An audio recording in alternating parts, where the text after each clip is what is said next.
morning, good night, wherever you are in the world. I will say I really did you when we're going, but we're staying for a little moment. So I've not been posting much, to be honest, because I just didn't have much to post, and also I was going through a difficult time. I didn't want it to spill over on here. Now I'm not going through such a difficult time. I think it's perfect timing to come on to show you that the channel isn't stagnant. I've just, you know, hit it where I could take the channel. If that makes sense, or I had problems. So about a week ago, I realised I felt a little bit tired. Now I didn't know whether that was just me doing too much and my body needed a rest. But even with rest, I seem to be flagging. I seem to have this productive cough, but when it was productive, I wasn't bringing a lot of mucus out. So I was coughing, and very small amounts of mucus was coming up. Where I'm quite productive, as in the sense that I bring mucus up, and it comes up pretty well in large amounts. So these were two things I started linking together: feeling tired, less mucus consumption, and then I realised that when I was sweating, again, my t-shirt would smell of this certain smell that I can only tell you smells like urine, cat urine, it's that bad. And this is normally when I'm growing Staphylococcus or Staph aureus. So I jumped straight on my nebulized antibiotic, which I've been on about a week, which is gentamicin. It's 2 times a day. And now I haven't been great with it. I've had sometimes twice a day, sometimes once a day, and sometimes I've missed a day out completely. But on the whole, I've been pretty good with it. I've picked up, as in I think that, the week that's commenced now, I feel like, I'm starting to kill the infection, and I'm feeling like as I was at the start of my IV cycle. Now my IV cycle is due again in June. But I will say, because of this new medication I had, which was ceftazidime, that replaced the meropenem, I had a good little boost for a couple of weeks because it was a new medication. But again, it didn't do anything amazing. 6 weeks later, I was still struggling, and I had to, go back on the nebulized stuff. So it just keeps the bugs away, or bugs at bay for a short while, and that's why we have repeated cycles of the antibiotics. I am Mama Redza. Yeah, so this is why it's very important that they don't start messing with our treatment plan, for the simple reason if it's working, why stop it? If it's working and it's not broke, why change it? So at the moment, there's arguments. Shall we stagger the treatment? Shall we? I can't say the words. Shall we see how long they can go without needing them, which is suicide, as we know. But I feel like on the whole, the 3 to 4 months IV antibiotic cycle for people like myself with bronchial sepsis, which is basically sepsis of the lungs, which is infection after infection after infection. They shouldn't be playing Russian roulette with someone like that. So they've just changed my medication. So it's not twice a day, it's once a day with a very strong dose. I think it's 2 grams ceftazidime. So it's pretty good. I mean, they only come out once a day, but it has to be over a 24-hour period, where meropenem can be given 8 hours apart. So 8 hours apart. Morning they'll come, evening they can come. But with ceftazidime, because it's that strong and it's a high dose, because they can give it twice a day, but that's if it's like probably 1 gram in the morning, 1 gram at night. But because I'm having the full whack, they have to come out 24 hours apart. So say for instance, they came out, I don't know, 8 o'clock in the morning, I probably wouldn't get a visit till about 7, 8 o'clock at night. And then if they came out that time, it'd just be repeated. So there's no, what's the word for it? There's no structure. Where if it's twice a day, they come in between 8 a.m, 10 a.m, and then come in between, say, 5 and 10. Well, there's none of that with ceftazidime. It's how it rolls. How can I build my body, bro? First, you need to build your mind. To build your body, you have to, depends what level you're at. If you're skinny, it's going to take a while to grow your body. If you're pretty stocky build without, lifting weights, these people will probably find it easier to pack on muscle, because genetically they have the structure. But if you're skinny, mate, don't let it put you off. Someone had to start somewhere, didn't they? You know, skinny person had to start from being skinny. A fat person had to start at being fat to be slimmer. So perseverance, really, over a very long time. If you try to build a physique. How long did it take you? Well, it didn't take me. It didn't take me overnight, mate. I just put weight on as I got older. So when I have a good day or two, whatever it is, I do get me exercise in. Probably because I'm on steroids for the chest. I actually have a big, a big build.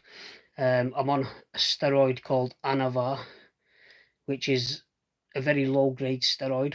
It is for bodybuilding, but can help people like ourselves instead of prednisolone.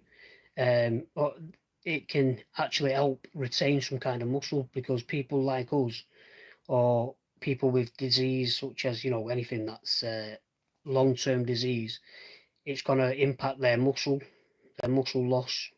So I'm on a very, very low dose of something called Anavar, which people take it in 50 milligrams, 100 milligrams. I don't recommend that. I think between 25 milligrams, I'm not a doctor, I don't think you should go past that. And I think you should stagger it. So sometimes day on, day off, day on, day off. It goes through the kidney, not the liver. So you're not going to get any liver failure if you don't be stupid with it. If you go on a tablet called milk thistle, it will actually help clear the liver and the kidneys.